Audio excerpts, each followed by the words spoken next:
Well, meantime, Bernie Sanders launches into a bid for the 2020 presidency, promoting his vision for socialist America and condemning the 1% for their wealth. But as One America's Pearson explains, Bernie doesn't exactly practice what he preaches. Bernie Sanders is leaping into the 2020 presidential race, vowing to bring his bold new vision of a socialist America to fight the wealthy fat cats in Washington. He likes to portray himself as just a simple man of the people, but the trouble is, he's one of those fat cats. Bernie claims he's trying to tackle the Washington elites and income inequality. But while most Americans struggle to pay for just one house, Bernie Sanders failed to mention that he owns 3.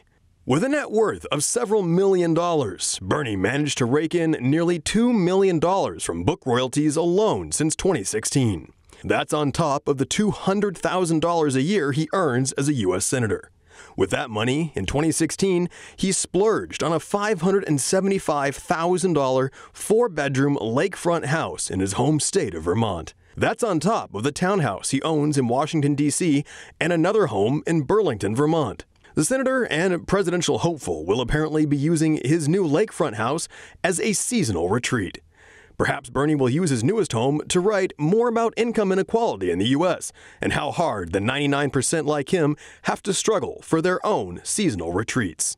And despite the risks to Mother Nature, Bernie likes to travel as well. In October alone, the anti-global warming activist Mr. Sanders spent $300,000 flying around the country in private airplanes promoting his fellow Democrats before the midterms. In fact, the very same day Sanders' campaign sent the airline company a check, he tweeted out that climate change is a planetary crisis. And all that flight time comes in spite of his recent support for the Green New Deal, which seeks to eliminate air travel entirely.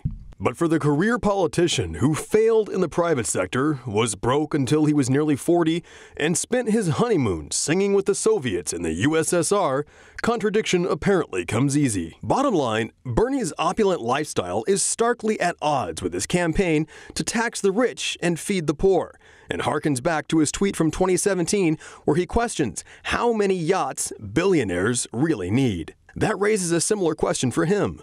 Bernie, how many houses do millionaire socialists really need? Pearson Sharp, One American News.